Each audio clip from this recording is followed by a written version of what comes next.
अब आप अपनी स्क्रीन पे देख रहे होंगे, एक चित्र होगा और यह हम एक छोटी सी कहानी के माध्यम से समझने की कोशिश करेंगे।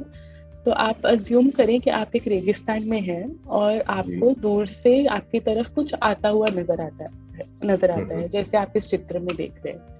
पर राजेश जी, मेरा आपसे ये सवाल है, क्या आप गेस कर सकते हैं कि आपकी तरफ क्या आ रहा है? ये तो थोड़ा मुश्किल सवाल है अवनिका। मुझे आप भी शायद हंसेंगे और हमारे स्टूडेंट टीचर्स जो आज हमारे साथ जुड़े हुए हैं वो भी हंसेंगे। मुझे तो ये कुछ भूत की तरह दिख रहा है, और वो इसलिए कि देखो ये जमीन से ऊपर दिख रहा है, इसके पांव वाव नहीं दिख रहे हैं मुझे।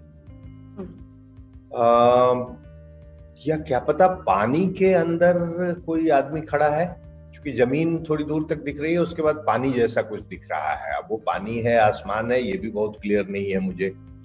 और उस पानी में या आसमान में कोई व्यक्ति खड़ा है, या क्या पता ये कोई नहीं ये कोई पोल हो सकता है, कोई लकड़ी का या सीमेंट का कोई पोल है जो पानी के अंदर गड़ा हुआ है। कंफ्यूजन हो रहा है अवनिका, ठीक से समझ नहीं आ रहा। कुछ तो है, ये तो पता चल रहा है। तो इस उदाहरण में आप देखेंगे कि आपने अपना प्रत्यक्ष का इस्तेमाल करके आपने गैस करने की कोशिश करी कि इस चित्र में क्या है। तो जैसे जो गैस आपने किया, आपने बोला शायद भूत है, शायद पोल है, या फिर शायद ऐसा कुछ है जो उड़ता हुआ नजर आ रहा है।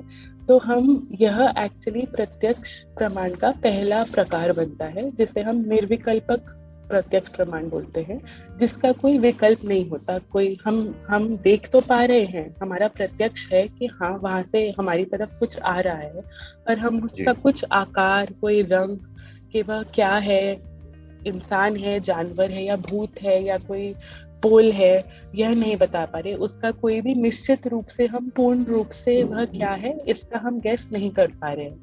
तो जब किसी प्रत्यक्ष प्रमाण का विकल्प नहीं होता, कोई आकार, रंग, रूप नहीं होता, उसे हम निर्विकल्पक प्रत्यक्ष प्रमाण कहते हैं, जैसे इस उदाहरण में हमने देखा जी। अब हम इसी कहानी को थोड़ा आगे लेके जाते हैं। अब जब वह साया आपके पास आता है, आपको एहसास होता है कि यह तो एक इंसान है, एक लड़की या एक औरत है, क्योंकि उसने साड़ी पहनी है। तो अब जब यही साया आपके पास आने लगता है, तो आपने, क्योंकि उसके 2 पैर हैं, 2 हाथ है, आपने यह कंक्लूड करने की कोशिश करी कि यह कंक्लूड किया कि वह इंसान है। क्योंकि उसने साड़ी पहनी हुई थी, इसलिए आपने यह कंक्लूड किया कि वह एक औरत या एक लड़की है। तो अब आपके पास, आपके दिमाग में इसकी एक छवि बनना स्टार्ट हो गई है, एक विकल्प बनना स्टार्ट हो गया है कि हाँ, जो आपके पास, जो अभी आपको दूर तक एक साया लग रहा था, एक पोल लग रहा था, या एक कुछ उड़ता हुआ नजर आ रहा था, या एक भूत लग रहा था, अब जब वो पास आ गया है तो आपको समझ आ रहा है कि वह एक इंसान है। तो क्योंकि आपको पुराने इन सब शब्दों की नॉलेज है, का ज्ञान है कि एक औरत कैसे दिखती है, एक इंसान कैसे दिखता है, और एक जानवर कैसा नहीं दिखता है, आप एक ऑल्टरनेटिव, आप एक इस एग्जाम्पल में आप चयन कर पाए कि वह जो आपके पास आ रहा है वह एक्चुअली में क्या है। रियलिटी में वह एक इंसान है। अब जब वही सेम इंसान आपके और पास आता है, आप पहचानते हैं कि यह तो आपकी पड़ोसी है, अभिलाषा। तो अब यह प्रत्यक्ष प्रमाण का आखिरी प्रकार है, जिसे हम प्रतिभिज्ञा बोलते हैं। इसमें हम अपनी पूर्ण ज्ञान जो हमें ऑलरेडी है, उससे जो हमारे साथ अभी वर्तमान में हो रहा है उसके साथ एक लिंक कर पाते, जोड़ पाते हैं। तो सबसे पहले हमारे पास कोई लिंक नहीं था, हमें नहीं समझ आ रहा था कि हमारे सामने जो साया है वह क्या है, इंसान है या भूत है या पोल है, उसका कोई विकल्प नहीं था। तो इसलिए हम उसे निर्विकल्पक प्रत्यक्ष बोलते हैं।